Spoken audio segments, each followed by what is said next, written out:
This is the Gamblin Gauchos. Welcome into the Gamblin Gauchos. I am Rob Bro. He's Kyle Jacobson, live in the Cardinal Sports Center studio. It's all West Texas. Shirts live online and in Lubbock. You can also check out the Plano location to gear up for whatever you're doing to start school. Maybe some high school football stuff. They also have white and black hats, Gamblin Gauchos style, live online and in Lubbock that you can go pick up. Not only is it me and Kyle today, we have a 100th episode special guest, and I think maybe to the day, 1 year ago, close, maybe it was the 17th last year, I'll go back and look, but our first guest has now become our annual guest, BJ Simmons. BJ, how you doing, man? Yeah, guys, glad to be back, man. Congrats on making it to 100. Big milestone, so glad to be here. Mama, we made it. And BJ, you carry the distinct honor of being our most tenured guest on the podcast. We've had people come on once or twice. You're the only person who is now joining us for a third time. And I think that makes you officially a friend of the show. It's an honor. Of all the accolades that you've accrued in your life, friend of the show for the Gamblin Gauchos has to be up there. It is. It's definitely at the top. No longer a single season record holder, so I mean that can't be it. So you had a good run though, 19 years, 18 years. Yeah, so I think, the third appearance on Gauchos is probably at the top. Yeah, and you were an early adopter when you first came on our podcast. Rob and I were on like episode number 4, had 26 Twitter followers. Yeah. But you were a believer that Texas Tech needed a sports betting podcast.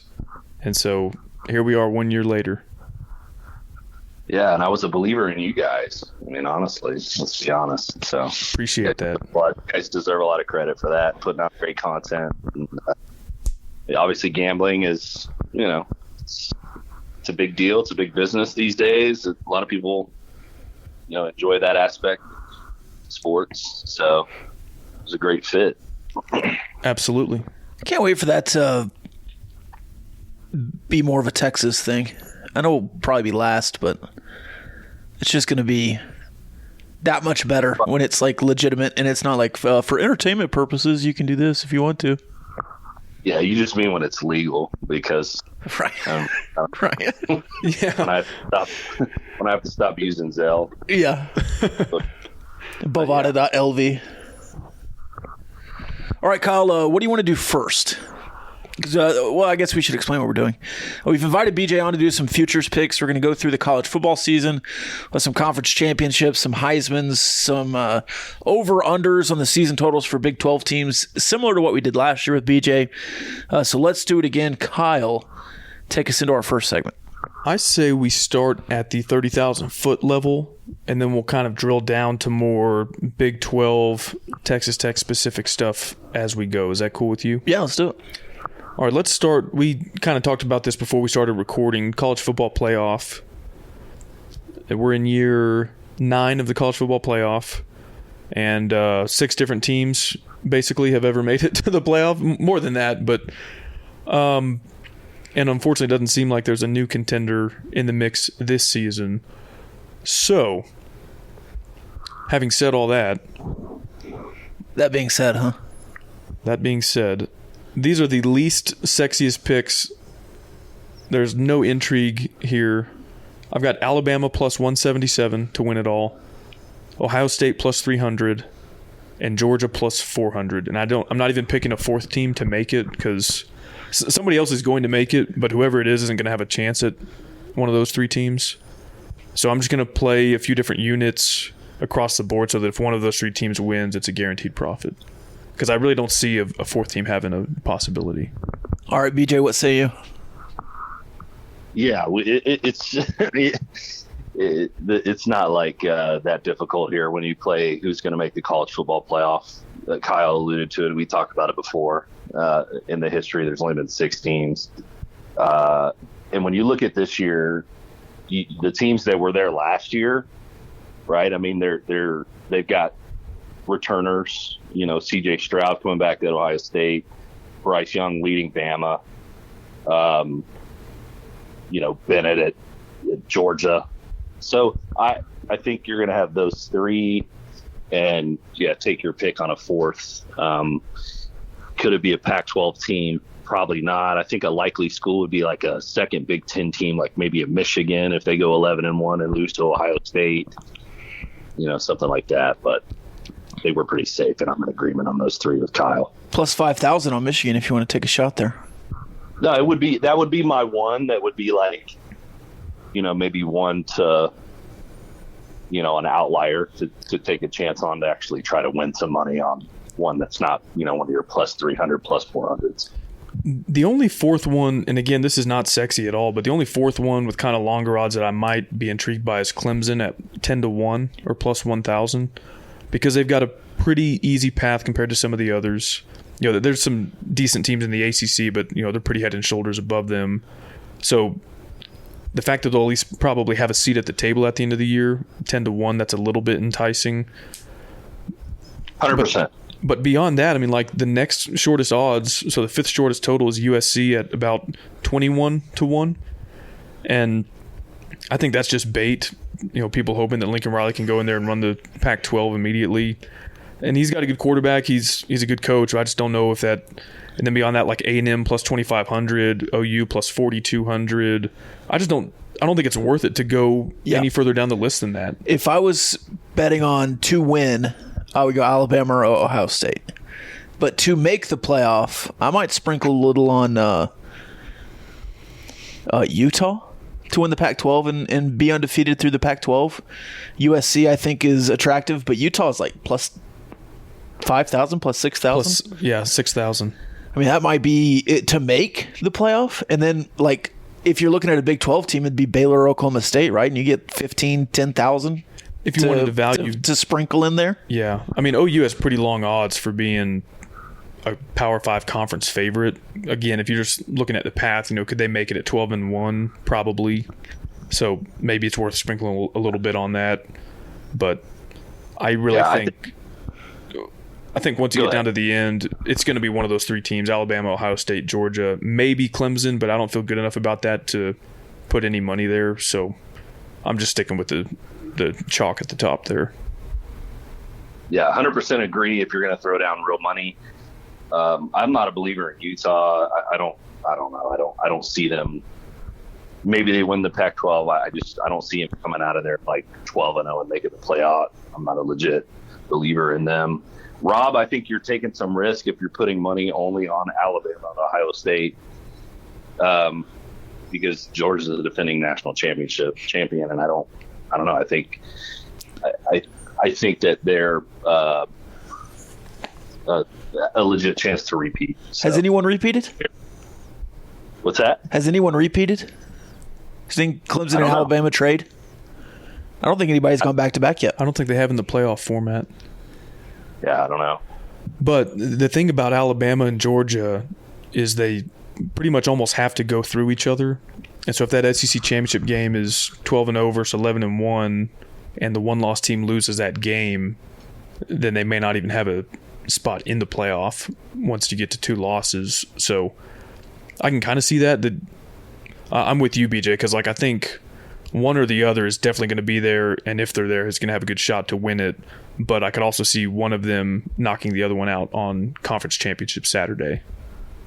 So, like I said, not a lot of really appetizing, tasty picks there. But if you do need something to quench your appetite, that's a segue, Rob. You know who to visit. Our friends over at Rahino Barbecue. And sorry, BJ, you're going to have to get through some ad reads with us now that we've got sponsors. I don't think we had any the last time you were a guest on the show. I think we had Senior Chubbies.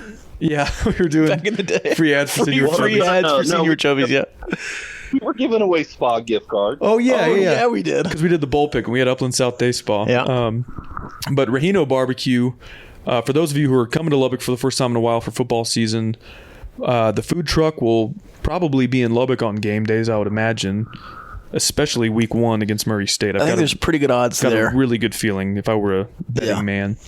But for those in West Texas, you can just make the drive out to Olton and get some of that top 50 Texas monthly barbecue. I think they still got Hatch Green Chili stuff going on.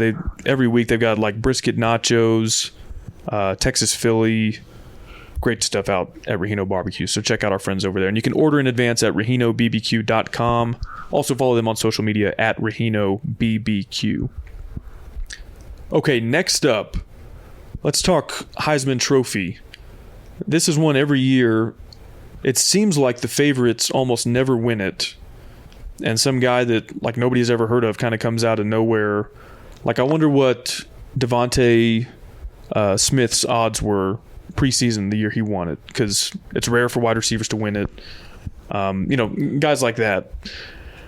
So I'm pulling up the odds for everybody on Action, and once again, I am going to mostly go heavy on some of the favorites. It's just hard to go against C.J. Stroud and Bryce Young. You're thinking about it. We just picked their two teams to make the playoff. If they do have 11 or 12 wins, it's probably because these guys are continuing to put up good numbers. And so often this award goes to the quarterback of the best team, or at least one of those top 3, top 4 teams that's making the playoff. And so C.J. Stroud's odds are hovering right around plus 200. Bryce Young's plus 300, so not a ton of value there for an award that only one guy can win in college football. But looking down the list, I've got a few longer odds that I'm willing to splash a unit or two on. Dylan Gabriel at Oklahoma.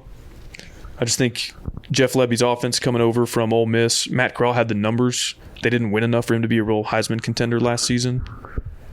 But if Dylan Gabriel wins 10 or 11 games at OU and puts up similar numbers, I think he'll be in the discussion. And at plus 3,000, I like that. Even longer odds, Deuce Vaughn at Kansas State, staying in the Big 12. You're making a face. I don't think they'll win enough. But yeah, he's pretty electric. Yeah, so like the minimum you need is 9 wins. Like RG3 won it at 9-3. And so if Deuce Vaughn has a Barry Sanders-esque season, nobody's ever going to have the season Barry Sanders had in 88, was it? But if he's close and K-State is 9-3, I could see it at plus 8,900. And then the last one I've got, Zach Evans, plus 15,000 at Ole Miss. TCU's greatest running back of all time. Yeah. They run a wide open offense. He's extremely talented. They're going to be playing the competition level necessary for him to be in the discussion if Ole Miss can get to 9 or 10 wins. And so I'm just sprinkling one unit on Zach Evans at plus 15,000. Is he still on the pitch count? I don't know. That's a good question. That might hurt him if he is. But those are my 5. 2 of the favorites, the quarterbacks of the college football playoff contenders. And then a few guys with really long odds, high value that I think might be able to make noise. All right, BJ, how about you? Kyle, I'm surprised no love for Quinn Ewers. No, I think that's bait. Okay, what about last year's preseason favorite, Spencer Rattler? No, nothing there. I thought about it. People are high on him in camp. He's found some accuracy. I don't think you can do it at South Carolina. Yeah. So look, it's history tells you that this is a quarterback award and it's a top team award, right? So it's literally C.J. Stroud or Bryce Young's award to lose. One of them two likely is going to win it. If you're going to go out on a limb and maybe look for some value on someone with longer odds, kind of like where your head's at with Gabriel, right? Because at least you're looking at a quarterback. I think if you're going to look outside of those two guys, you look at a skill position player on one of those teams, like Devontae Smith went bananas and won the Heisman. So could it be like a, Jackson Smith-Njigba, right? Like if he goes bananas like Devontae Smith did, could he win it? Right. Likely, maybe. Or, if Travion Henderson at Ohio State as a running back, gets super involved and puts up, stupid numbers, maybe he could win it. So those are a couple of guys I'm looking at skill position wise that are still on those top teams that could get there. Outside of Stroud and Young, I don't see anyone else really winning it. Maybe if you talked about Clemson earlier, I think their road to the playoffs is super easy. The ACC is it's going to be a cakewalk, but I just don't know if DJ Uiagalelei or whatever his name. I don't know if he can put up the numbers, but like I don't know, like maybe if they could somehow go 12-0 and he like, has pretty decent numbers, could he be in the mix? Like maybe, but I would have a hard time betting on anyone other than Stroud or Young. But there's like a few names that I would consider. What do you think, Rob? I would splash my biggest splash on C.J. Stroud. I think he's going to win it. Bryce Young, the second best quarterback ever from Alabama, behind Mac Jones. Oh. And then one name that y'all didn't say that's heavy. Can I guess who favorite? it is? Yeah. Is it Will Anderson? No, it's Caleb Williams. Okay. At Oklahoma. I think that's bait. I think that's Lincoln Riley, like, he's just automatically going to put up 5,000 yards. I don't know if that's true in year one. But it's not year two, right? Well, it's year one at Because USC. Yeah, but they got a phenomenal transfer class if everything comes together. And Jalen Hurts was a Heisman favorite with Oklahoma, and they had won back-to-back ones with Kyler Murray and Baker Mayfield. I don't think that's outrageous. And he gets to walk through the Pac-12 defenses, like just waltz through them. Here's the thing, though. He's playing Arizona State. Like nobody's playing defense out there. But the value isn't there really for me. For that. Like, I agree with plus 600. Like you can get Williams for what price? The same as you can get Young. So it's not really going out of like finding some value in Caleb Williams. Like he's what Kyle, you have the odds. What is it? Yeah, so I'm looking at Action Consensus odds, and they've got Bryce Young at plus 350 and Caleb Williams at plus 750. Yeah. Okay, so yeah, maybe that's a little better odds, 2 more. I'm not willing to bite on Caleb Williams, but a name that does intrigue me is Will Anderson, because I think sometimes the sports writers who vote on this, they want to get cute, and they like when there's a defensive player, an Ndamukong Suh, Manti Te'o. And so I think Will Anderson, if he stays healthy and Alabama's good, I think he's got a good shot to be a finalist. And so maybe there's value there at plus 2,000 if you want the only defensive player that has a shot to win this thing. All right, a few more for you. JT Daniels is up on the list. No, they're not going to win enough. Back with Graham Harrell, though. Showed promise his freshman year with USC. No? Did he? Caden Slovis, another USC quarterback at Pittsburgh now? No. No? Yeah, I don't think so either. I think we've covered the only ones that I would be willing to. I think, DJ Uiagalelei, if Clemson goes 12-0, maybe. I might be tempted to take Will Anderson, but I don't think I'm taking the bait on Caleb Williams or Xavier Worthy, Quinn Ewers, any of those types of guys. Bijan? I don't think they'll win enough. I do think Bijan is that caliber of player, but and we're going to get into season win totals for everybody in the Big 12, but I don't think Texas is going to win 9 or 10 games, which is what they would need for him to do that. Agreed.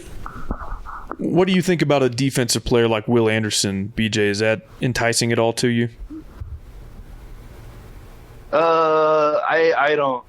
Yeah, I just don't see it happening now. Like, is it enticing for one of them to like maybe make it to New York? Sure, but like win the Heisman, I don't know. I don't see it. I think I agree with you. Not in today's college football. It's just almost going to be impossible. Yeah. Even the names you mentioned, like Sue. It's just so different today. I don't know. Yeah, and those are all down years offensively. Like Manti Te'o won it over. No, he lost to Johnny Manziel. That's right. He lost to Johnny Manziel. But like the other finalist that year was like Garrett Wolf. He was like Northern Illinois quarterback. So, yeah, I think if there was like a prop, would Will Anderson get invited to New York? I might bite, and he could very well finish top 3. But I think at the end of the day, you're right, BJ. They're not going to give it to a defensive player. Yeah, so I would say I've got one other name for like maybe an outlier type play that's like longer odds if I wanted to just throw something on and like see what happens. I saw this kid play in high school on like ESPN one night, and I was like huge on him. And I think with the USC stuff, he's transferred to Jackson Dart. Like, I'm a huge fan of Jackson Dart. Interesting. And he's at Ole Miss? Ole Miss, yeah. Okay. Like maybe there's something there, and I don't know. Look, Corral was like talked about, right, as potential Heisman. So if you want to look at value, then maybe a quarterback filling in corral shoes at Ole Miss than like a guy that's super talented. Yeah. Light bottle, maybe. Well, and sometimes it's hard to pick that guy before it happens, but guys like that do sometimes come out of the woodwork and win this thing. Like, people did not know who Johnny Manziel, Devontae Smith, and those guys were until they had a Heisman caliber season. So, but the problem is there's 200 of those guys to choose from, and Right. But yeah, I mean, at the end of the day, I think it's going to be offense, not defense. But if you do need defense, like in court or something, I'm on a roll today. You could call our friends over at Barnett, Howard & Williams, which is a law firm started by 3 Texas Tech grads, officed in Fort Worth, and they handle cases all across the state of Texas. They're one of the only law firms in the Lone Star State that is certified for Title IX student representation. They have defended students, including scholarship athletes, in Title IX litigation at all of the major universities in Texas. They hope you never need them, but they are here if you do. You can find out more about Barnett, Howard & Williams by visiting their website, bhwlawfirm.com. Okay, next up, I did not do any homework on the group of 5, but I do want to go through the Power 5 and talk through who we think is going to play for and win a conference championship in every Power 5 conference. And let's just go in alphabetical order. So we'll start with the ACC. Clemson is a heavy favorite there. Some other teams with, second, third, fourth best odds would be like North Carolina, Miami, North Carolina State. I think those 3 kind of round out the top 4. Let me pull it up. Yeah, Miami is plus 525. North Carolina State plus 750. Pitt plus 950. North Carolina plus 1400. And then it kind of really drops off from there. Louisville's 23-1. Florida State 26-1. And on down the list. Basically, it's a question. I thought Wake Forest was getting some love. But they have really long odds. Well, I think their starting quarterback is out for the year. Yeah. Oh, yeah. Hartman got hurt? Yeah. Oh, I did not see that. Yeah, he's like done for the year. Because, they played Pitt for the title last season. So this is... He's not necessarily done for the year. I don't know if they came out and said that. Okay. But he's got some type of... They're calling it a non-football issue. That's right. And they're not, disclosing it, right, due to medical reasons. So I don't know what it is, But yeah, it looks like, they just said he's going to be out for the time being. It very well could be for the year. Hopefully everything's okay with him and prayers out to Hartman. But it doesn't look good, but we'll see. Maybe he could be back, but it pretty much kills their chances, I think, of having a shot in the ACC. Yeah. So the ACC is pretty much a question of, do you want Clemson or the field? And Rob, to mine and your credit, we faded Clemson last year. We were half right, half wrong. I think you took Miami. I took North Carolina, and neither one of them even made it to the ACC championship game. But we knew it wasn't going to be Clemson. We knew it wasn't Clemson. So Clemson minus 145.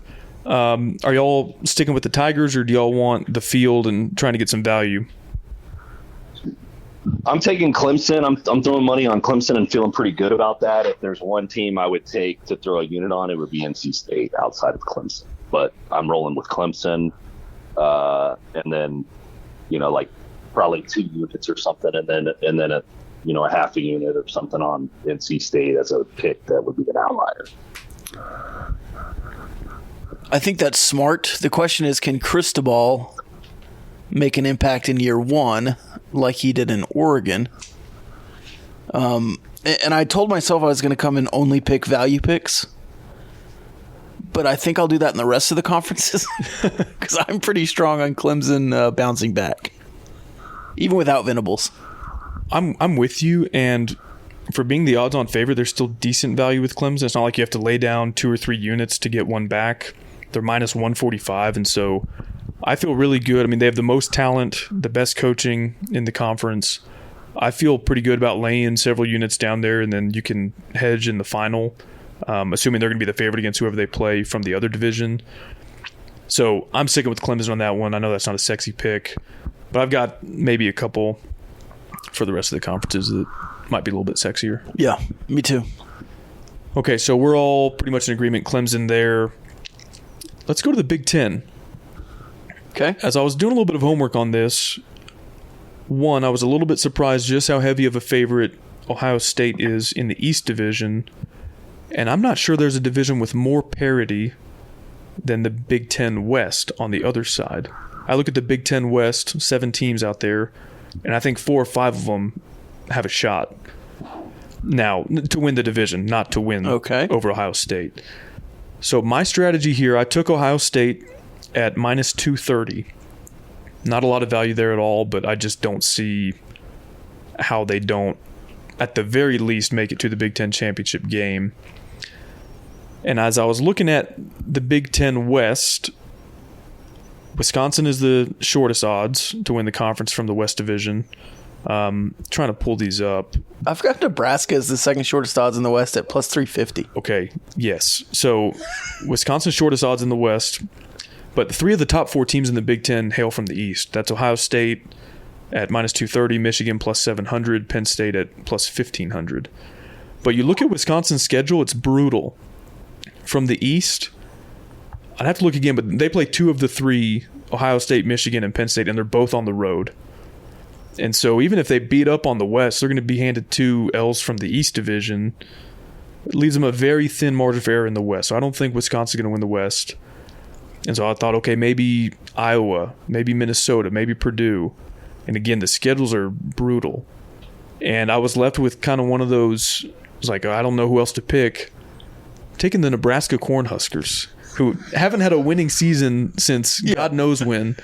But I'm taking them out of the West just because I think they could win it going like 6-3 or something on like a 4-way tiebreaker. I think they've got a little bit of an easier conference schedule in terms of what they have to play from the East. And I think they've got some favorable home games between like Iowa and some comparable teams in their own division. I don't think they have a chance in hell at topping Ohio State for the conference as a whole, but I'm kind of intrigued at the Big Ten West. Hey, who's going to be Nebraska's quarterback? It's the transfer from Texas, Casey Thompson, right? He transferred to Nebraska. I think he is solidified in the job there. Okay. Yeah, I thought they had a transfer from Texas. Is the Purdy kid there a relation to Brock Purdy? Yeah, it's his little brother. Okay. So I think he also transferred in. Did he transfer? I didn't know if he transferred or if he. I think he was the one competing with Thompson. Yeah, maybe he committed somewhere else and then flipped his commitment. Chubby. I think his name's Chubby. Yeah. But anyway, the only reason I know is because I've got a buddy that's a big Nebraska fan, and I'm actually going to be going to a Nebraska game this year. So awesome! You're gonna let your balloon loose? Yeah, I've got a buddy that's like having a 40th birthday, and he's like taking a bunch of friends to Nebraska for it. That's cool. So we're going. I think it's like Indiana or something. I don't know, but anyway, I don't think they're going to win the conference. So that's a difference. I'm going to stick with Ohio State and not give you all any analysis on this pick or anything. So Ohio State, and I'm done with that. What do you think, real quick, BJ? They're going to win. They're going to win it, and I'd lay 300 on them winning, minus 300, even if it was that. But what is it, like 230? Yeah, 230. Yeah. Real quick, while we have you, BJ, one of the only Power 5 on Power 5, maybe the only one on the Week 0 schedule, Nebraska plays Northwestern in Ireland, and they're favored by 12.5. Northwestern's supposed to be horrible. Their odds to win the Big Ten are plus 25,000. You think the Huskers will cover basically 2 touchdowns in Dublin? I do. Me too. And that's a game I've got targeted to bet on. I'm actually going to be in Vegas that weekend. I think it's like okay. It's like 2 weeks now. So it's a very light schedule of games, but I've already looked it over because I'm going to be there. So I'm like, which games am I going to get down on, right? Yeah. And I think that Nebraska Dublin game is on Fox. It's like the only game that weekend that's even like on national TV. It's on Fox. There's a few games on like CBS Sportsnet, like UTEP, North Texas, stuff like that. But like that Nebraska Dublin. So yeah, I'm down with the 12.5 on the Huskers. Yeah, I'm going to Ruidoso to bet on the Week 0 games, and I'm sure that one will kick off first because it's so many time zones east of us. It's 11:30. Yeah, but I'm betting all the way through that day until Vandy plays in Hawaii at whatever time of day that'll be at. But I'm on the Huskers minus 12.5 Week 0. Make sure you take the Warriors. The Rainbow. they're not Rainbow Warriors. I But plan whichever to. they are now, make sure you take the Hawaii +7. I plan to, and the money line, I think. You didn't get to play Nebraska your senior year, right? No. Was it fun to go there? When you were like Cliff's backup, was Lincoln a fun place to play? It was, and it was like their fans saluted you. You know, like stadiums are real, you know, I think Tech's notorious, although I think our fan base gets a little bit of a bad rap for that. But like, you know, the fan bases are and how they treat opposing teams and or whatever. But Nebraska, they like their fans will like stand and clap for the opposing team when they come out. There's no boos. It's like they clap for you. Yeah, it's a really unique place, but it was definitely a unique atmosphere. So for sure. That kind of reminds me a little bit off topic. Sorry, Rob. We will get to your Big Ten picks. Don't worry. Our listeners wanted to ask you what your favorite memory while playing football at Texas Tech was. So that was kind of a missed opportunity that you didn't get to play Nebraska. But what was your favorite memory from donning the scarlet and black back in the day? Probably road. You know, road wins are fun because it's a unique thing because obviously you want to win in front of the home crowd, right? And there's nothing that competes with that.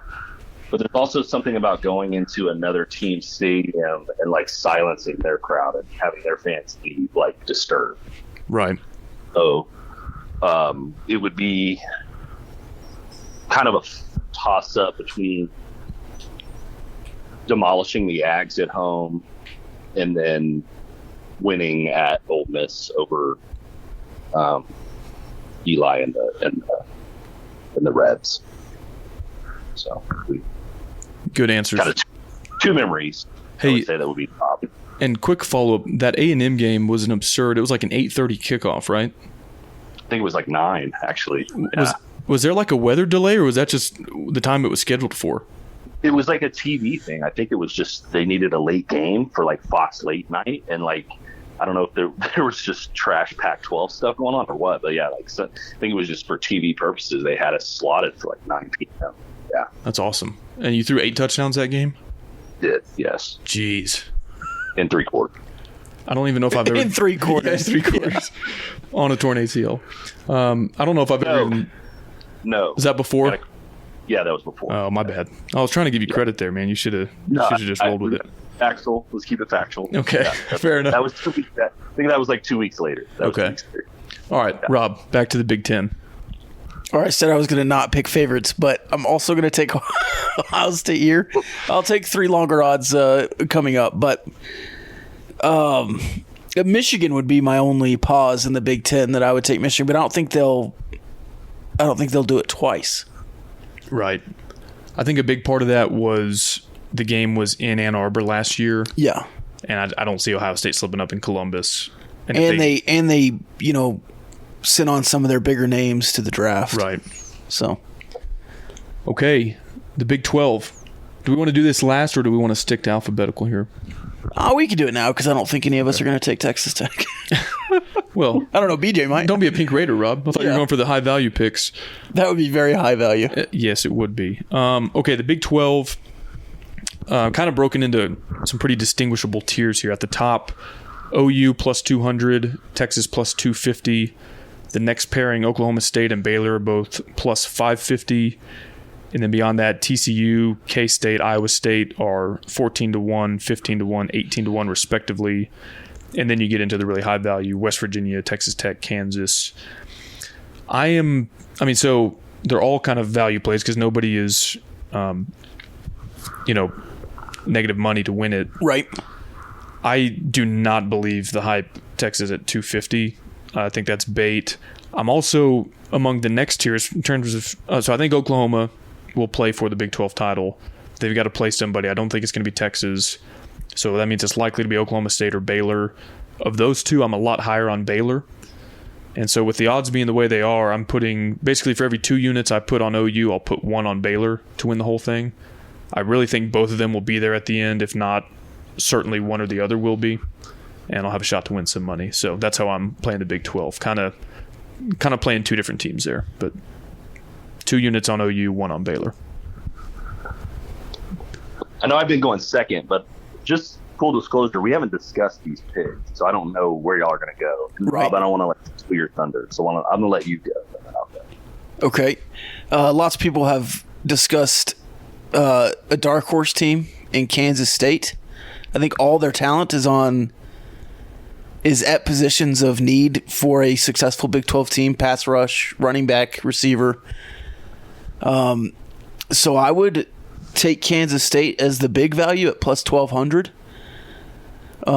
And you picked Baylor on the coin flip between those two. I think that's probably the better choice, but I would take Oklahoma State. Because you're a big Spencer Sanders guy. Huge. I saw him play in high school at Denton Ryan. So, yeah, I would take Kansas State as the value pick here. And then probably Oklahoma State is the other. I like K-State for a really high-value pick. So between the two of us, we picked 4 different teams to make it there. BJ, what are you thinking? Are you high on the Horns? No, and even if I was, I wouldn't pick them. Let's be honest. I'm not gonna pick OU either. I'm gonna go. I guess then. I don't know, Rob. You kind of. I'm gonna say you went with K-State. Yeah. So I'm gonna actually. I was debating on this, like who I was gonna pick for Big 12 champ between that second tier group, Oklahoma State and Baylor. I love Dave Aranda as a coach. I think he's a tremendous coach, and I think Baylor's probably going to be really good on defense again because of him. I'm going to go with Oklahoma State because although I'll be honest, I'm not a huge Spencer Sanders fan, but he does have experience. Like he's in his like 3rd or 4th year as a starter. So I'm going to roll with the experience QB. I know that they're losing the defensive coordinator that's going to Ohio State, Knowles, I think, right? So yeah. I still think they're going to be really good on defense. They're bringing in like Mason from Auburn. So I'm rolling Pokes is kind of my to win the Big 12 this year. Okay. We're kind of all over the map on that one a little bit, but I think there's no true favorite there. I was going to say it speaks to, I think, the perceived parity among the conference. Like really anywhere, as down as I am on Texas, the fact that they're the second shortest odds, and as high as I am on Tech at the 9th best odds, and everything in between, I think it could get real jumbled up in the middle of the Big 12 this year. So who knows what'll happen. Let's go to the LMNOP. Pac-12 would be next. Sorry about that. It's all right. More of a numbers guy than a letters guy. Pac-12 is interesting because similar to the Big 10, the odds are concentrated in one division. So 3 of the top 4 shortest odds to win the conference are USC at plus 200, Utah at plus 250, and UCLA at plus 1,000 or 10-1. All 3 of them in the South Division. From the North Division, Oregon is at plus 277. Nobody else in the North has better than 13 or 14-1 odds, and that's Washington, and then you get really Oregon State at plus 3,400 is the 3rd best odds out of the North. So Oregon has a very clear path to the title game compared to the teams in the South, and so that led me to go with the Ducks because I think they'll at the very least be there. Whereas if I pick somebody from the South, who knows? So I'm going with Oregon at plus 277 in the Pac-12. Don't feel great about it, but think that at the very least they'll get there, and then I can maybe hedge appropriately in the conference championship game for a guaranteed profit. So I'm picking Oregon. I like your reasoning. I'll go next since I'm in the same boat. Like I said, we didn't discuss these. I also have Oregon. For a similar reason, I like them coming out of the North and at least making it there. And then Dan Lanning, the new head coach that's coming over from Georgia, I'm gonna count on him like scheming against, if it's Lincoln or I know Utah's the sexy pick in the Pac-12 this year to like win it. And like I said, I'm not a believer in them. I've already mentioned that. So For a similar reason as Kyle, I'm looking at Oregon like having a chance coming out of the North of making it to the game, and then if they're facing like USC, maybe counting on some Dan Lanning defensive magic, and let's get Oregon to the window.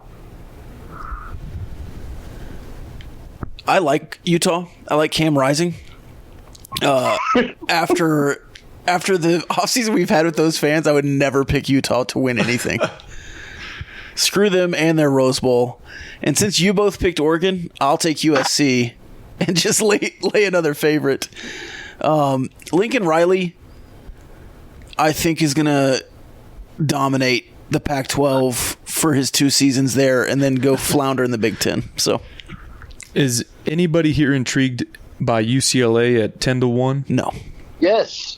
That was going to be like my outlier pick with like, yeah. I think I might be tempted to put like half a unit because, again, to me, they're kind of like Oklahoma State. They've got the continuity at quarterback. I don't think Dorian Thompson-Robinson is great, but just like Spencer Sanders, he's going into year 3 or year 4 as a starter.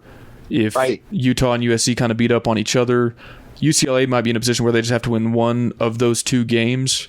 I haven't looked at their schedule, but like if one or both of those is at home for UCLA, we know they've got a huge crowd, great home field advantage down there in Los Angeles. But I don't know. I could kind of talk myself into, okay, they could win the South, and then if nobody from the North is that impressive, maybe at 10-1, that's a good value pick there. Absolutely. I agree. The quarterback, your point, experienced guy, like an athletic pass runner. Chip Kelly's been there, done that. It's probably a mixed bag on Chip Kelly and believers or not, but the guy has like one.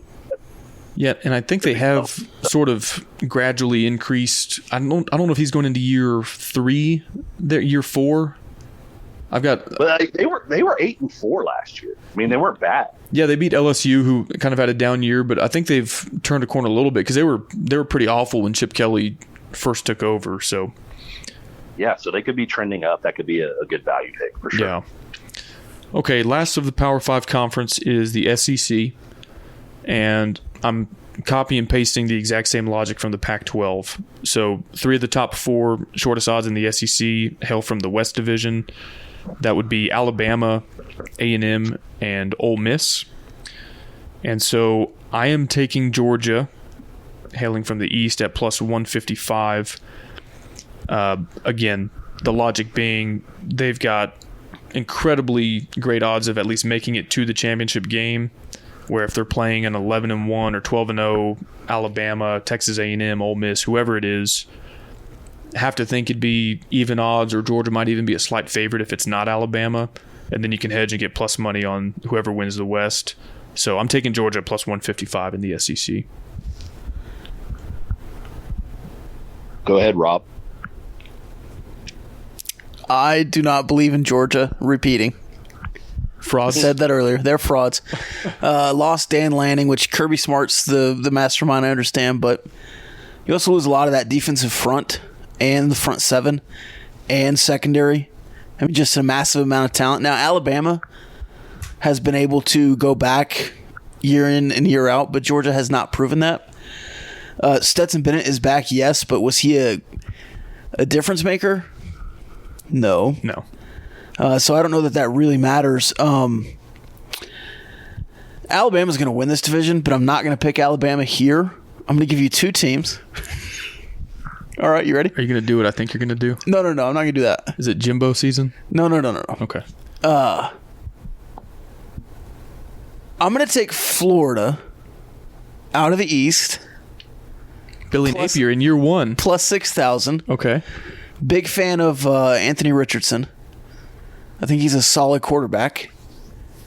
They don't seem to be doing very well in summer camp, which kind of blows out my reasoning here. But I like that side to win, and I don't want to pick Tennessee. I do not believe in Tennessee. What is it, Josh Heupel over there? Yeah, you got Mark Stoops at Kentucky, plus 5,500. No, I don't. No? I don't think that's a good pick either. Okay. So I'm going to take Florida. And I just want to say I'm a Sam Pittman guy, but I don't think Arkansas can get out of the West either. So if I'm going to force myself to not pick Alabama, I'll take Florida as my crazy pick here.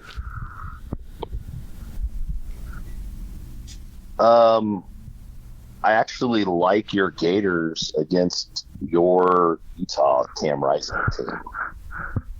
That's a game that we have targeted for, I think, Gators +3 week 1. So, on a side note. Is that hashtag Team Bill? Team Bill. Team Bill, yeah.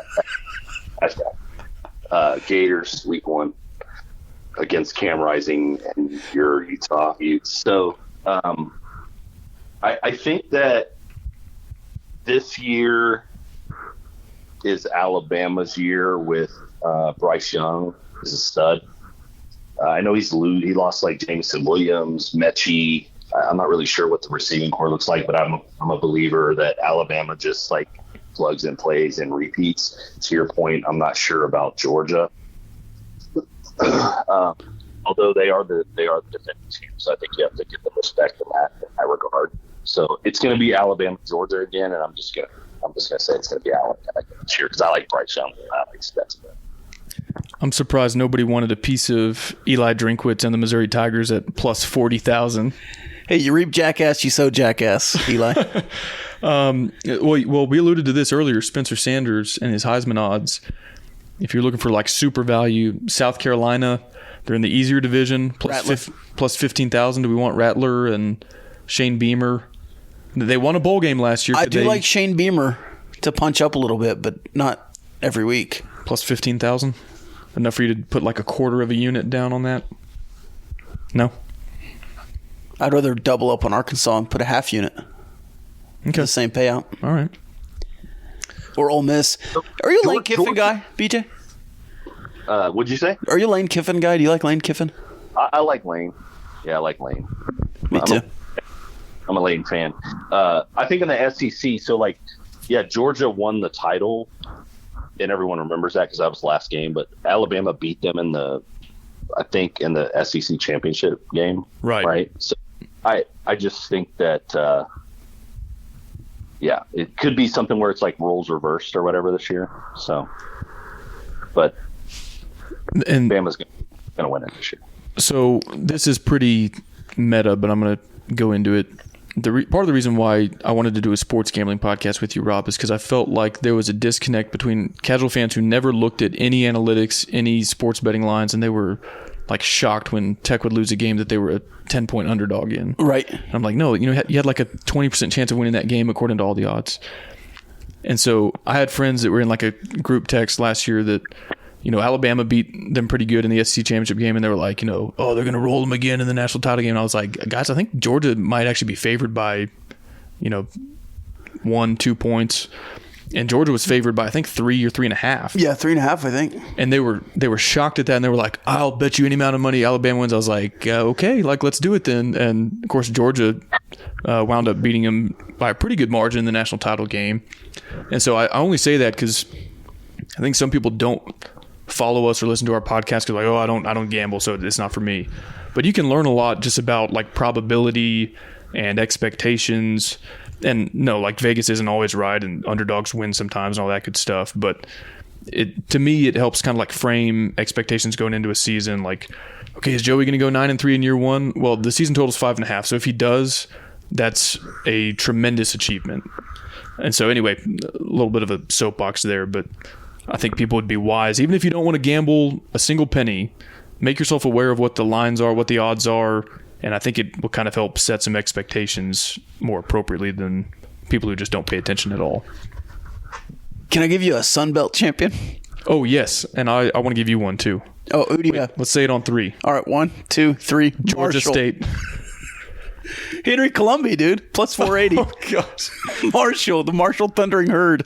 Sun Belt. I'm going Georgia State. They're in like year 6 or 7 of having an FBS program, and they were a tough. Yes, they were 8-4 last year. They got the same coach. Plus 900. Good value. I'm going with Georgia State. That's my team in the Sun Belt this year. All right. Mountain West. Wait. First, BJ, do you have a Sun Belt team? No. No. You're not going Henry Columbia? Drop it down. Mountain West on 3. Oh, you could just say it. You don't have a Mountain West team? You're a big San Diego State guy, huh? No, Air Force. Air Force. Air Force. Okay. Nothing can stop the U.S. Air Force. I think they're pretty good. I go Fresno State in the Mountain West. Air Force has to go to Boise and to San Diego, so we'll see. I think they go to Boise. I can't remember.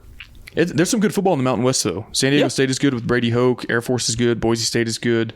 I'm going to roll Boise. I have a Mountain West pick. Boise. They're going to win the Mountain West this year. Okay. I respect that. I like Boise.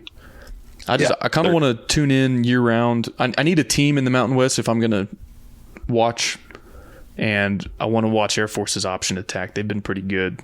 They beat Leach, I think, his last year at Wazoo or second last year at Wazoo. So, anyway. I don't even know who plays in Conference USA, so... UTSA. Okay, sure. We'll go with them. MAC. Toledo. Okay, sure. Is Jason Candle, is that his name? Yeah. I think he's still there. Yeah, okay. I can go with Toledo. When Matt Campbell finally leaves, they'll just get Matt Candle. Yep. Jason Candle, whatever his name is. Matt Campbell, Jason Candle, whatever. Same thing. Tech by 50. Shout out to Dogo's in. You taking Cincinnati? Because I would fade Cincinnati hard in 2022. That's a good question. Let me think on that. BJ, do you have any thoughts on the American Athletic Conference?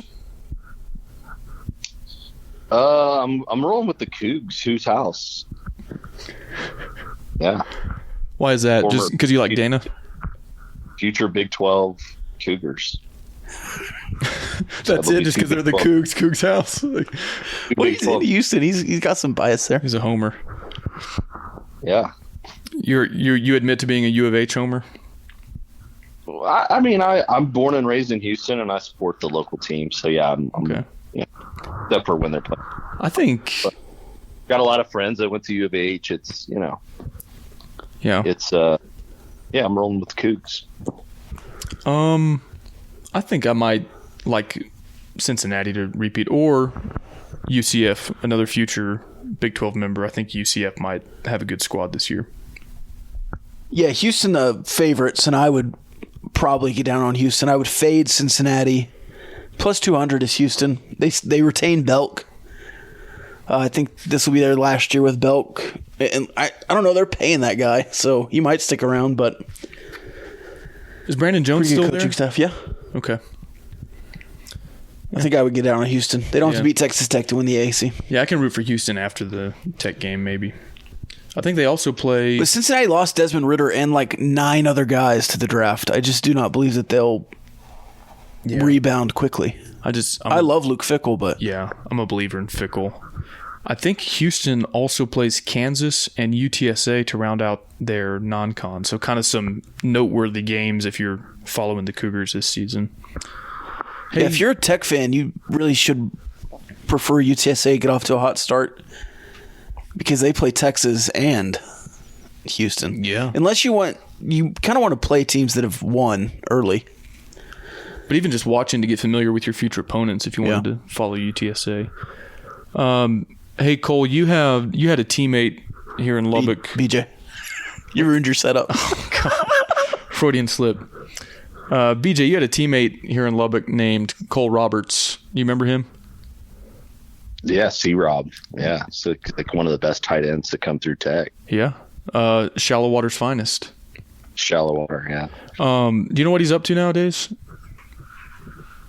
Yeah, he does financing. Yeah, with our friends over at Diversified Lenders. Yeah, they do they're your go-to for if you need like factoring or anything like that for business. Yeah. There you go. Hey, BJ just did the ad read for us. So well, I'm sure BJ understands what he does quite a bit more than us. Probably so. He's also in the finance game. Yeah, I totally know what factoring is. Factoring. Yeah. If you need factoring, you go into... Yeah, when your bank won't give you a line of credit for your business for receivables or AR or whatever, you can go to a factoring company and they'll help you out. Yeah. So if you want to do that might cost you a little bit more, but hey, at least they're willing to, help you out. Right. And you want to do business with fellow Red Raiders, some fine West Texans. So check out Cole Roberts, his dad Don Roberts, both Texas Tech legends. You can try to learn more about what they do if you know what AR and factoring are at diversifiedlenders.com.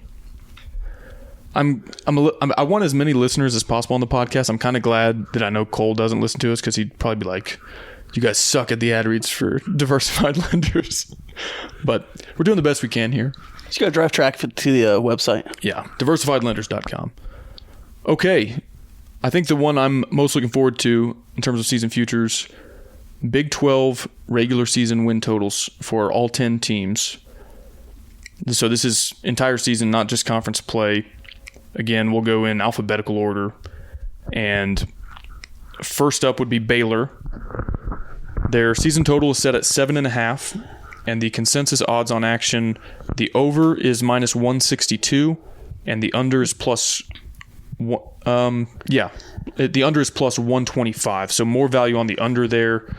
BJ, what are you thinking about Baylor at 7.5? 8-4. Baylor 8-4 this year, so I take the over on 7.5. Rob? Even years, Baylor has struggled in their schedule. Their schedule is way harder in even years. Trends. But, yeah, I still think they have 8-4 talent, especially on defense. So I would take the over here.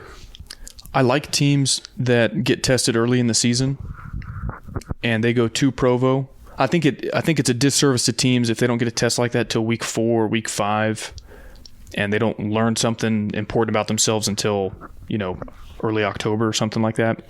So I like that they go to Provo early. 7.5 is really low to me. I know the value is on the underside, but I'm going over, even though you have to lay down 1.6 units to get one back. I'm pretty high on Baylor. I've made that clear. I'm high on Blake Shapen. I think that they're going to have a pretty good deal of continuity, even though they lost a little bit to the NFL draft and things like that. So I'm on the over at 7.5. And I think even I'd be interested to see what kind of line I could get if I tease it to 8, 8.5. Because I think they're a solid 9+ win team. But they haven't won in Lubbock since 1990, and they do have to come here this year. Next up, Iowa State. You're going to get so much shit on Twitter if they beat Texas Tech in Lubbock. No, because I'll say they've only won in Lubbock once since 1990. Okay. Iowa State, the over-under set at 6.5, closer to even odds here. The over is minus 120. The under is minus 110. They lost a lot, but Matt Campbell's still in Ames. BJ, how do you feel about the Cyclones at 6.5? I think it's going to be a little bit of a down year for Iowa State. I think they've had a nice little run. I don't have any analysis for this as to why, but I'm going to say that they're going to be like a 6-6 team this year. So I would take under 6.5, even though I think I think I saw 6.5 it's like at minus 115, unders 105. So okay, it's pretty much an even bet, but I'm going to say under. Rob?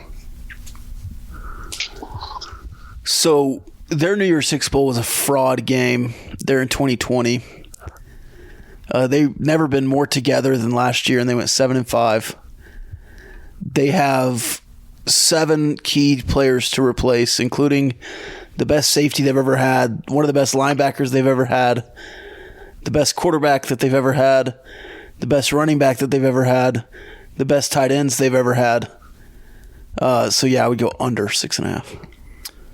I think you covered it. I don't think they're going to just tank and be horrible, but I think 6-6 is pretty reasonable.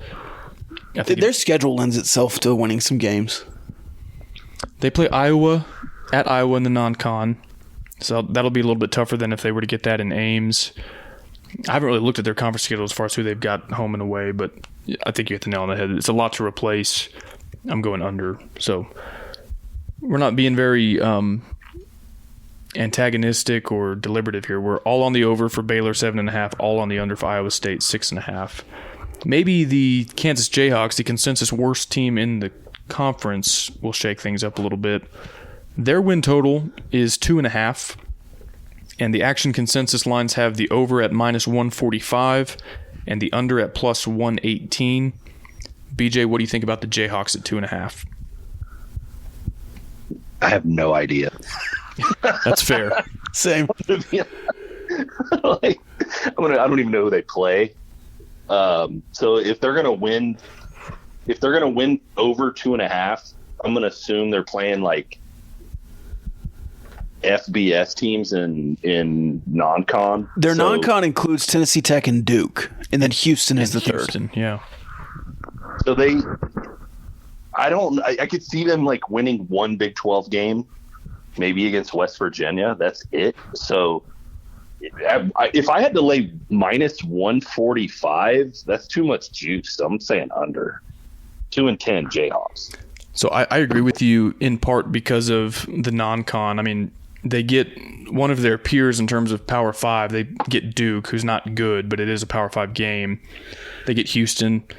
So I could see them going 1-2 in the non-con, and then, asking them to win 2 Big 12 games, I think is a tall task. Now, they did show improvement at the end of last season. They beat Texas, and then I think TCU and West Virginia were their last 2 games of the season. Those were one-possession games. I think Lance Leipold's going to have them going in the right direction long term. But like you said, especially because the value is on the under, I think 2-10 is pretty feasible for plus 118. And laying down pretty much a unit and a half to get one back that they'll win 3 games, whether that's 2 in the non-con or 2 in the Big 12, is a little steep for me. So I'm going under. I'll go ahead and hammer the over since you guys are not going to do it. Hammering the over. But I'll say this. I think it's a little bit disingenuous to say that they played well at the end of the season because TCU had imploded. I don't think I said they played well. You said they... Yes, you did. You just said that. I don't... TCU as a program had imploded, and West Virginia was playing for nothing at the end of the year because they were already 4-7. Okay. If those were my words, you're right. That's a little bit of a stretch. They were more competitive. Okay. In terms of the final score at the end of the year. But you're right. There's some added context there. When I think I think they'll beat Tennessee Tech and Duke. They have to find one game. I think they can do it. Yeah. Let's not spend too much time on the Kansas Jayhawks. Next up, their in-state rival, Kansas State. This one is interesting because the lines are pretty juicy. It's 6.5, which sounds low. It sounded like earlier both you and BJ were pretty high on them. I am as well. I think that'll go over, but you've got to lay. It's minus 170, or the under is plus 145. So all the values on the under. I'm still, I think, taking the over. I think 6-6 would be a pretty disappointing season for them, and I think that's a little bit unlikely. BJ, what are your thoughts on Kansas State at 6.5? 7-5. Okay, so you think they'll get there? Yep. With that narrow of a margin, does that make you shy away from having to lay down that much money on the over? No, because I think they'll get to 7 wins. Okay. Rob, what do you think? I wouldn't bet the mortgage on it or anything, but I think they get to 7 wins. They'll be at least 7-5. They could actually get 8. They could actually get to 8 wins. Yeah. Kansas State could be 8-4. I'm pretty comfortable that they'll be at least 7-5. Rob, they're not getting to the Big 12 championship game at 6-6, are they? No, my most confident pick today, I think, would be Kansas State plus 6.5 over. Okay, I'm with you there. Interesting one, in my opinion. Oklahoma, the highest win total in the Big 12 at 9 flat. So there's a potential to push here, and at least per action, they're the only one with a whole number there. Over minus 143. Under is plus 112. BJ, I'll let you go first on this one. What do you think about OU at 9 for the season total? I think that's the number. I think they're 9-3. So if I could bet on them to push that, I would. Is this like soccer? They call the draw. Yeah, can we bet on a draw? Because I don't see them winning 10. I don't see them winning 10, but I don't see them only winning 8. So I don't know what I do here. I guess I just don't bet it. But if it's 9.5, I bet under. It's 8.5, I bet over. I think 9 wins is it. I think you're 9-3. I'm going to stick to that. I don't know if that's allowed, but that's what I'm doing. Yeah, that's fair. Rob, what do you think? I'll go last. I'll take the under. I think. I mean, just because of their schedule. You have to play Texas and Baylor back-to-back. You have to go to Ames, Iowa, and Iowa State has a bye before that, so maybe they get one of their 6 wins there. And then Baylor, West Virginia, Oklahoma State, then Texas Tech in Lubbock. If Lubbock is cooking in October or November, what is that, Thanksgiving weekend? You might actually have a pretty good atmosphere on that too. So I'm going on over at 9. I'm pretty confident that 9 is their absolute floor. And so even if you push, you get your money back. But they have to go to Lincoln. I think that'll be a tough game, but I think they'll win. What? you're high on Nebraska, man. No, I Big just Ten think champions. I think by default they might win the big. They might accidentally win the Big Ten West. Like Wisconsin has done. Right. They get Baylor in Norman. They get a Texas team that I think will be struggling at a neutral site. They get the Pokes in Norman. So for me to go under here, I'd have to find 4 losses on the schedule, and that's hard for me to do. So I'm going over. If they push, they push. But I'm pretty confident 9 is the floor, but I think they'll actually win 10 games, at least in the regular season. Pick them to win the Big 12 earlier, so Yeah. over 9 is a pretty easy pick there for me. Next up is the aforementioned Bedlam rival, Oklahoma State. Their total is at 8.5. The over is plus 110. Under is minus 125. I'll start on this one. I know y'all are higher on the Cowboys than I am. I think picking them to win 9 games is a little bit steep for me. But then again, I am going to go over. I wrote down over. It's because they're non-conference. Their toughest game is Missouri. Yeah. So I think they'll go 3-0 in the non-con. And for the under to hit, they'd have to go 5-4 in the Big 12. I don't think they're going to be a contender to win the Big 12 title, but I think they'll do better than 5-4 in the Big 12. So I actually went over on this one, and that's where the plus money is as well. So I thought I was going to go under on this. I'll take the plus money too. Okay. BJ, what do you think about Oklahoma State at 8.5? They were my from earlier in the show. They were my Big 12 pick. I'm going over 8.5. Yeah, you got to have some continuity there. Yeah. University of Texas, also 8.5. Pretty close to even odds here. The over is minus 117 on action. So I guess some places that's 115, some places minus 120. The under minus 107. I'm going under. Sort of opposite logic from Oklahoma State. They've got a tough non-con. We kind of joke about the UTSA game, but I actually kind of joke about it. Kind of wonder a little bit. Alabama, that's an automatic They're L. going to start 1-2. Right, 2-1 at best. And then, so if they go 2-1, they'd have to win 7 Big 12 games to get to 9 wins. For me, that's an easy under. Because, I mean, you're asking them to either beat Oklahoma at a neutral site, beat Alabama, which isn't going to happen. I just don't see 9 wins there. I see 3 losses pretty easily. So I'm going under 8.5. Yeah, as confident as I was as Kansas State going over, this is a pretty easy under here. Yep, consensus. Okay. TCU, this one could be interesting. I think there's pretty wide spectrum of thoughts on TCU going into year 1 of the Sonny Dykes era. Their total is 6.5. Pretty imbalanced odds here. The over is minus 150. The under is where the money is, plus 125. And I'm going to take that. I'm pretty cool on the Horned Frogs, not just because of the Twitter beef and stuff. 7 wins seems difficult. These aren't really challenging non-con games, but they do have Colorado. They do have SMU. I could see them maybe dropping one of those. And even if they get to 3-0, 4-5 in the Big 12 is certainly doable for them, absolutely. But I could also see them going 3-6. You know, they beat Kansas. But if they lose to teams like West Virginia, Texas Tech, it's hard to see where several more wins come from in Big 12 play.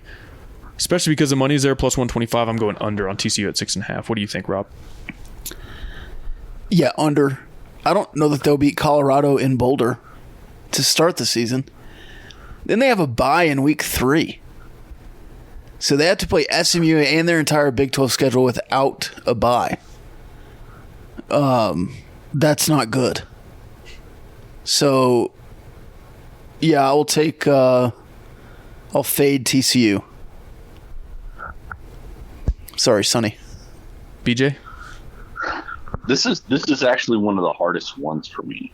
And just FYI, Rob, TCU alphabetically comes before Texas. Yeah, But, Kyle. Well, it depends on if you think that the school is say Rob? TCU or Texas Christian. Yeah. I'm sorry. Did I say? You did. Rob? You blamed me, but it's all right. Rob, my bad. Kyle. I'm sorry.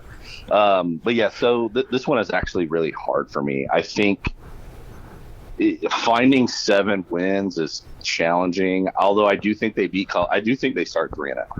I do think that. I think they beat. They beat Colorado. They beat SMU. I don't think they beat Oklahoma. They'll beat Kansas. I don't think they beat Oklahoma State. They've got a home game against Kansas State. Like, I don't. That's going to be tough, but like I could see them winning that. Like between Tech and Kansas State, like maybe they win 1 or 2.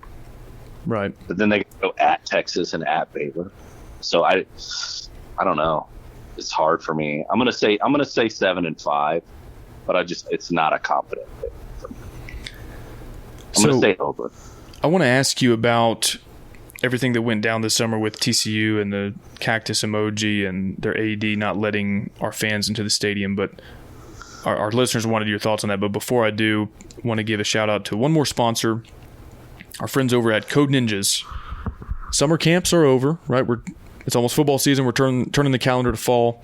But they teach kids ages 5 to 14 how to level up their coding, STEM, and engineering skills in a fun, hands-on environment through the year-round coding programs.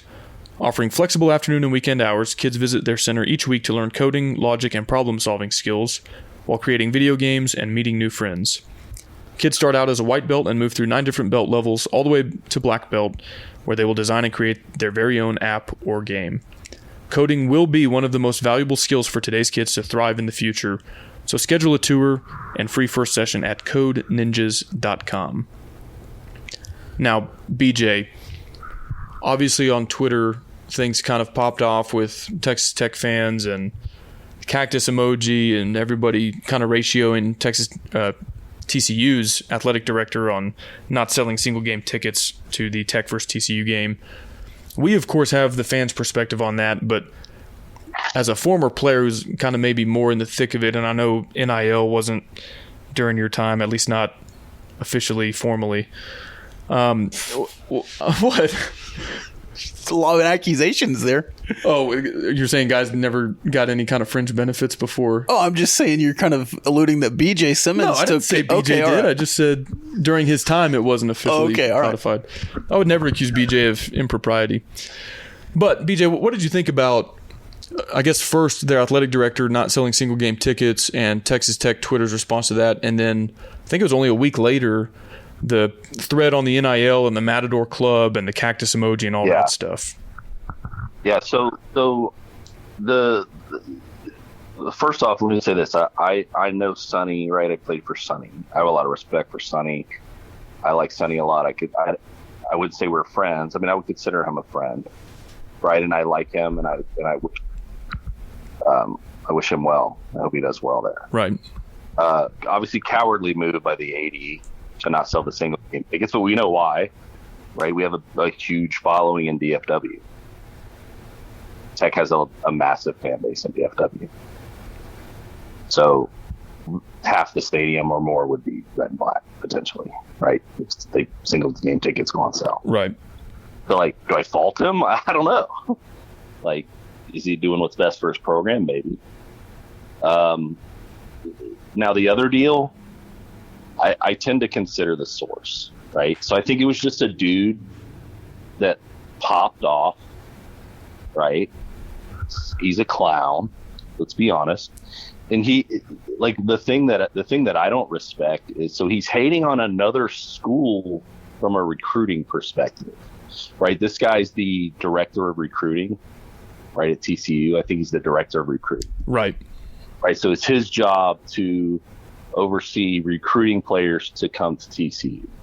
But he did that by hating on Tech specifically, although he didn't mention Tech. It was when our NIL deal launched, and with the dollar amounts and all that, it was pretty obvious who he was talking about. Right. But I find it a little ironic that the guy has been at like 4 schools in 4 years. and he's a recruit. So how many kids has he promised the last 3 years, come play at XYZ school, whether it was Texas or USC or wherever he's been, and then he leaves the next year, right? So yeah, how do you trust anything? Yeah, I mean, like, if I'm a kid, do I want to go to a school where a guy's telling me he's selling me the world on TCU when he's been at 4 schools in 4 years? Right.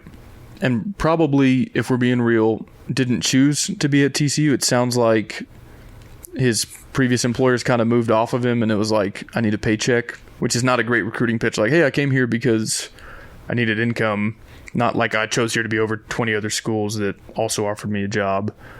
So let's be honest, he's in sales. Okay, so he's probably a really good salesman. He could probably I sell bank products, right? He could probably sell homes or sell whatever and be really good at it. He's probably a really good salesman, good at building relationship with kids. But like, when you choose to go to a school and a program and potentially spend the next 4 to 5 years of your life somewhere, although now with NIL and transfer portal, it's the next 1 year or whatever. But so maybe it doesn't matter as much, but it just, I don't know. The other thing that you're gonna talk bad about Tech and act like TCU is some place to be when it's like the 4th school you've been at in 4 years. So I guess keep trying to recruit people to go there. The other thing that I loved, and obviously kind of whoever wins this season will get the final word, but in the weeks after that, there's also it was either a DM or a text, a screenshot that surfaced of he accused Texas Tech of non-existent recruiting momentum. And after that, Tech earned the commitment of a 4-star safety who TCU was in his final 3 or 4, and earned the commitment of a high 3-star defensive line prospect with a TCU offer. So it's like, well, non-existent recruiting momentum, but we're still getting kids over you.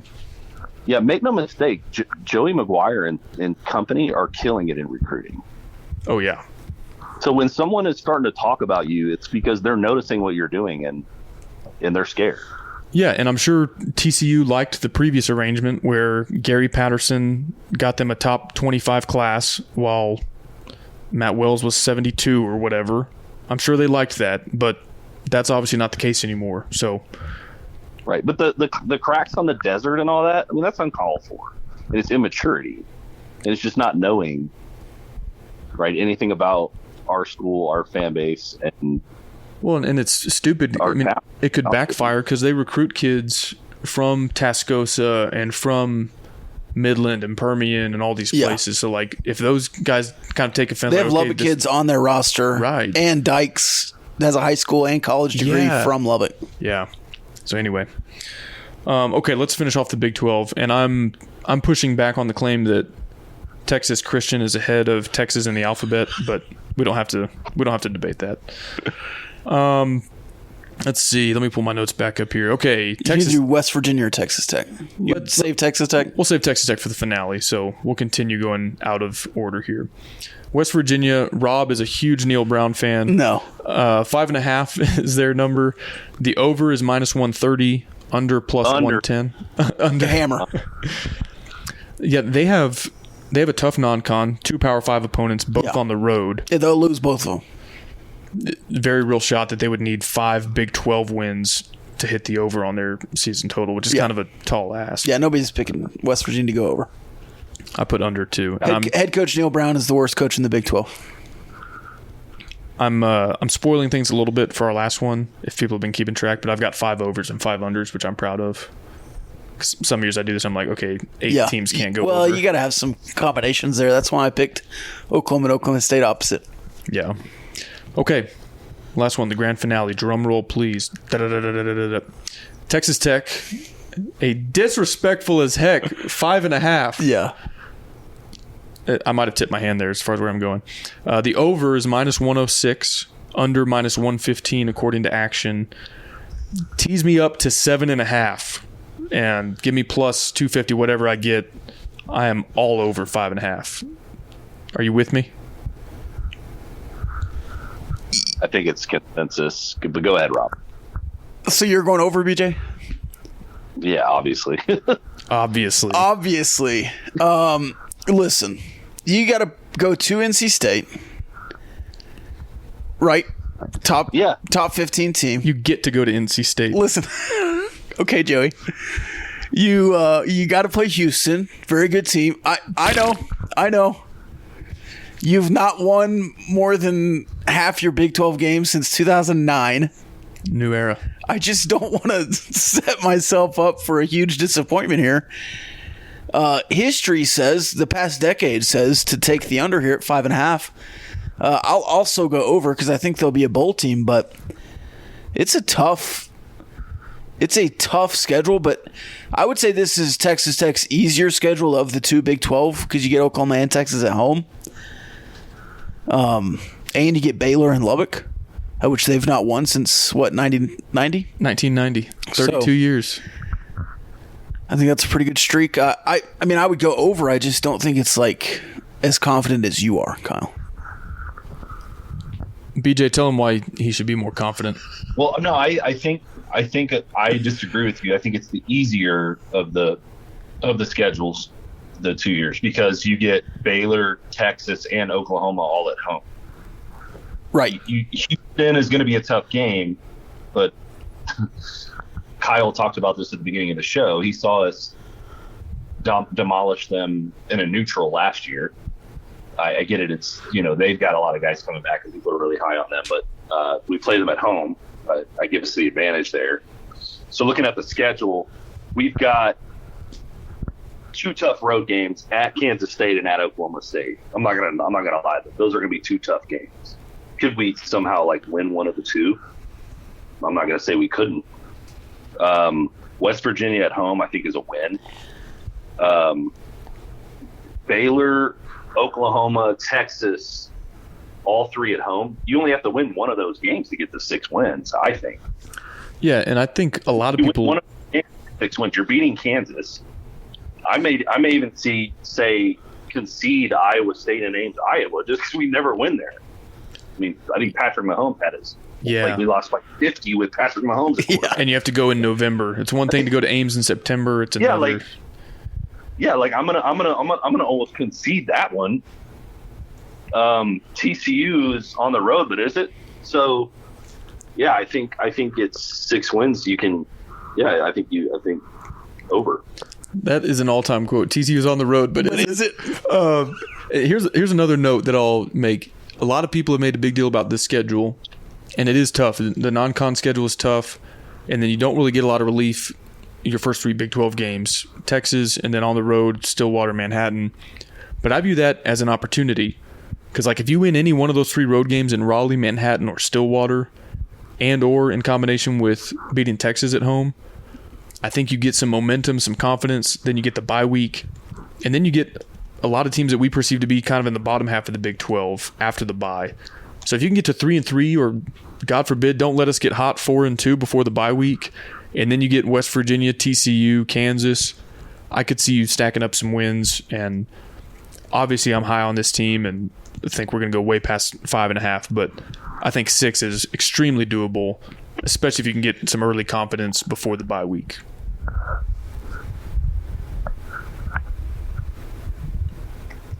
BJ, who do you think the starting quarterback is going to be in Lubbock? Are you asking? Okay, so I hope we see both. I hope we see both of these guys early. I hope we see both of these guys week 1. Mike Leach and Cliff, not so much to a degree, but was always a guy that would just pick a quarterback and go with them. Obviously, I was on the other end of that, but there's no reason you shouldn't see both of these guys getting snaps against Murray State. And both is in Donovan and Shuck? No. I think you know where I'm at. You want to see some Baron Morton? So you asked me the question, who do I think is going to be the starter? I think it's going to be Shuck. I think Shuck's going to be the starter. And I think he's a great quarterback, and I'm excited to see what he can do under Wes. I'm sorry, that's his dad's. Yeah, Zach Kitley. Yeah, Zach. So I think it's going to be Shuck. I expect a big year from him, but I think Barron should be getting snaps. I mean, you look and see what happened to Shuck last year. I'm not saying he's like injury prone or anything, but anything can happen. You need to have at least two quality quarterbacks. Is it fair to say that Morton fits the Kitley offense the best? He's kind of tailor-made for it. I wouldn't say that. I think he he's a tremendous fit for it. Is he the best fit? Because I think Chuck's a good fit too. And I guess that may mean that I think Donovan isn't, and that's not necessarily the case. I just think the other two more so are. Right. Well, and Donovan does things that the other two don't as well. So I think it's going to be Chuck. He's going to be the starter. I think we should see both Barron and Chuck getting significant snaps in the Murray State game. And then, we'll see what happens against Houston. Are you planning to come to Lubbock for any games this season?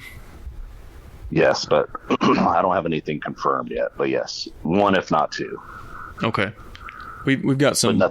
We've got no some reservation confirmed, but one at least two. Yeah. I've got my eye on some games, and I'm kind of looking at schedule and trying to coordinate it and all that with what I've got going on here. But yeah. Well, I'd be remiss, since you invited us to your tailgate in Houston last season, I'd be remiss not to mention that there's some rumors flying in the Hub City that the Gamblin Gauchos might host a tailgate week 1. If you wanted to come watch the first game of the Joey McGuire era, witness history, we'll be in the parking lot of Cardinals.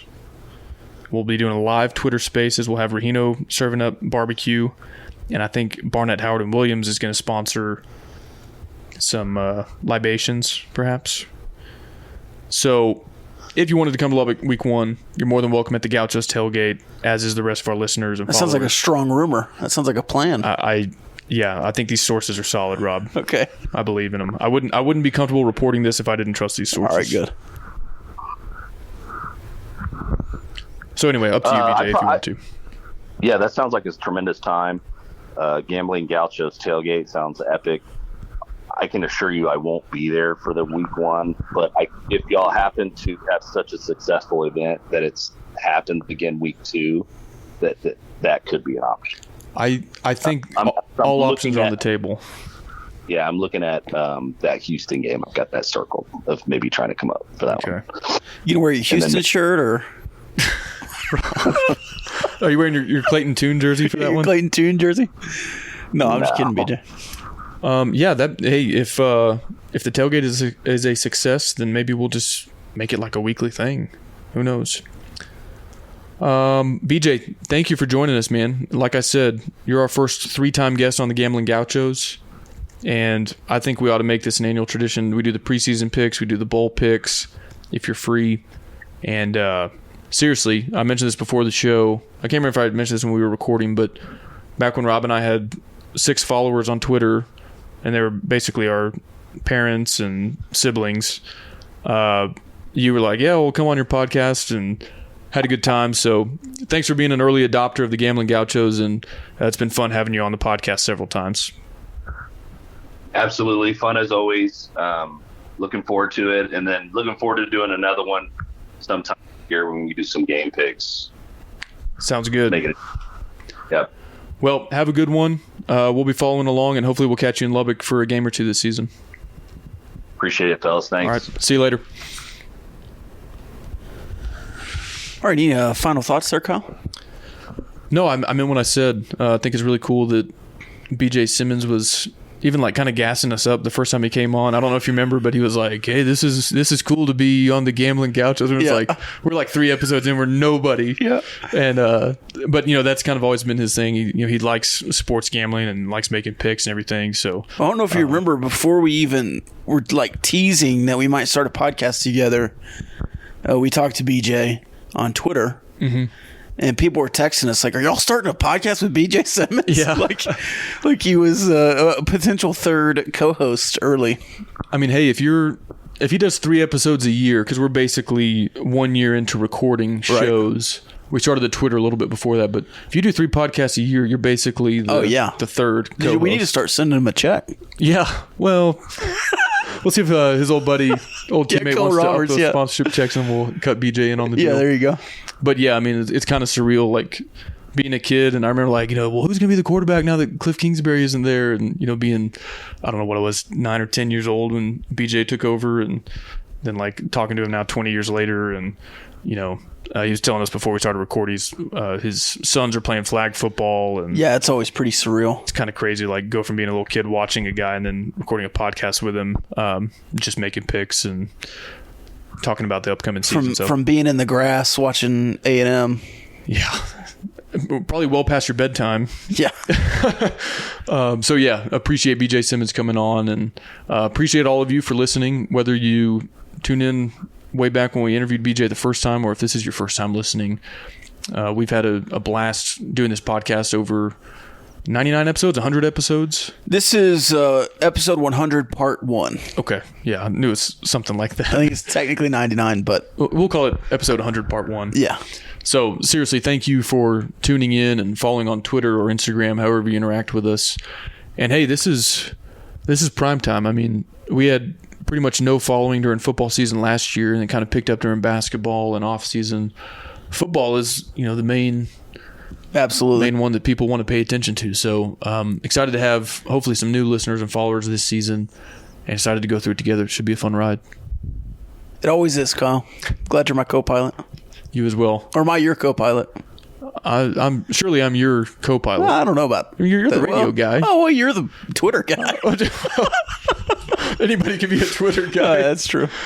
But seriously, thanks for following along. Thanks for listening. Thank you to our sponsors, Cardinals, Rahino, Barnett, Howard & Williams, Diversified Lenders, Code Ninjas. Love y'all. You can be my wingman anytime. I understood that reference.